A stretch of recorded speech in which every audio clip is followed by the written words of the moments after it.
Hey there, neighbors and naysayers. March the 23rd, 2026. As the chorus of cows behind me talk to me because they're on bale grazing and the sheep are pretty much on new grass at this point. I guess I'll turn around. You can see my chicken house that the windstorm got a hold of the other day and smashed all to pieces. That's the reason for not having A-frame chicken houses in this area. It took me 3 years before that one finally met its dust, but every time I've ever built an A-frame house, that's what ends up happening to it. So the bales for the cows, you can probably see one bale ring out there. They're way out there. We just moved them last night. They're just mad because these guys are getting grass. But I clicked them on today, 2 reasons. Last of my steers are going, which of course you can see these aren't, this is one of them isn't a steer.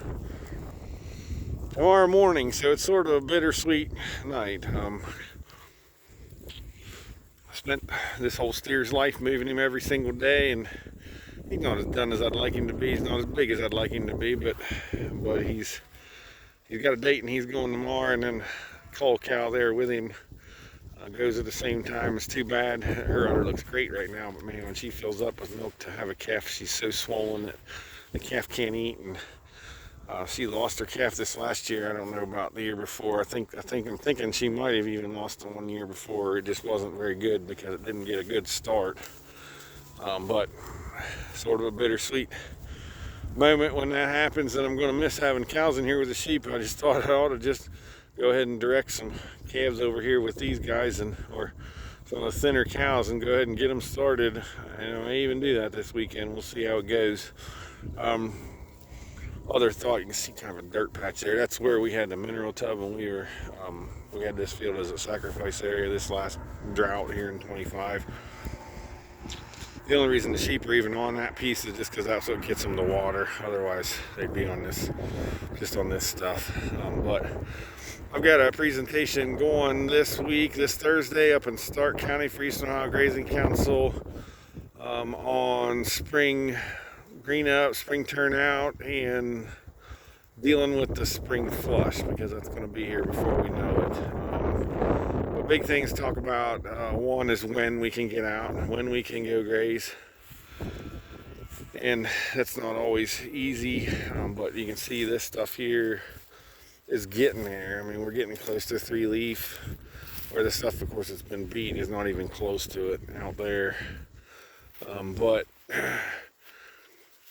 for these guys, and I guess the other word of reminder for sheep producers is, as much as we'd like to graze year round, this particular patch hasn't had sheep on it in 2 years, so it's relatively parasite free.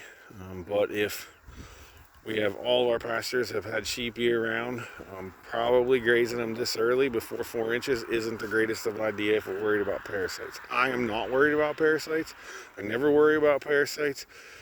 So this doesn't bother me, but especially doesn't bother me because it hasn't had sheep in a while, and that's part of the reason, or part of the good thing about having cows, is I can always graze this first couple weeks, month, on stuff that the sheep hadn't been on, at least not been on last, so that it's relatively parasite free as it wakes up here in the spring. The other thing we're going to talk about, and I think is probably going to be the bulk of my presentation really, is because we've kind of covered spring turnout ad nauseum, but is managing the grass in the spring and how we need to manage that spring flush. And we've really got 2 ways that are effective for that, and one is the way we do it, where we just tighten the cows up in smaller pastures and we graze through them, and that gets us a long time getting through that stuff, and it gets us a good sort of summer stockpile to get through the summer slump. What we call mob grazing at that point.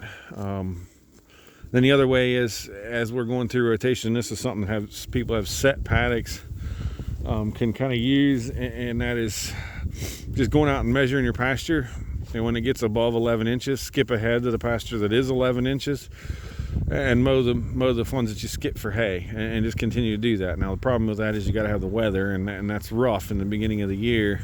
It's tough to know how much. The worst thing you can do is go out and mow a bunch. I dealt with a farmer the other day, said, well, my priority in the spring is mowing hay, Then my priority is grazing. Well, that was the problem we had here several years ago. It's been probably 20 now, but I told Dad we ought to mow some just to keep ahead of us. And when I came home, he mowed every available acre he could get the mower on. Well, I only had about 3 days of pasture left in the stuff he couldn't get the mower on.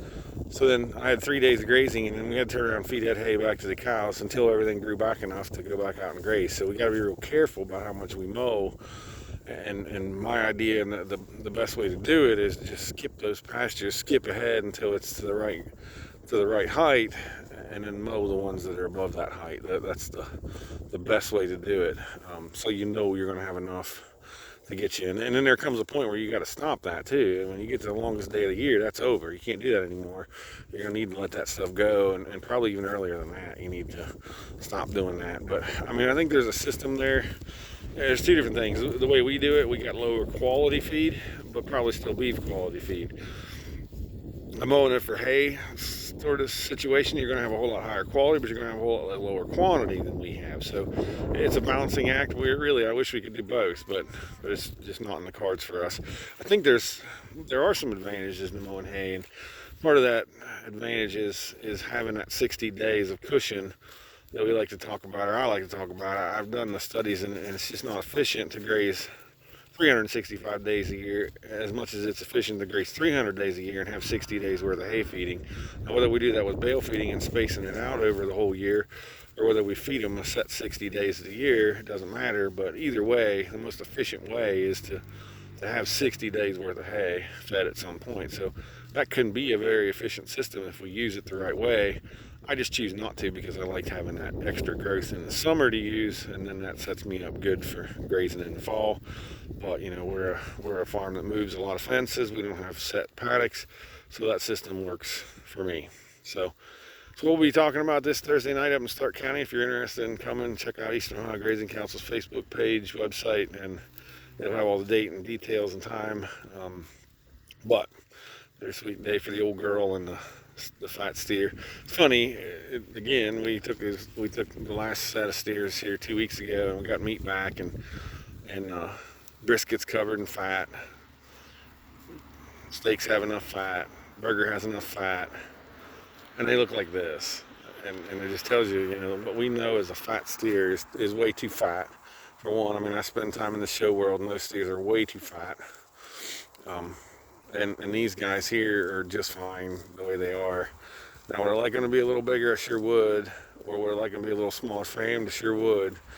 But either way, I went and looked at some bulls here this last week, thinking about throwing a Murray bull on these Hereford cows because that cross has done us well in the past.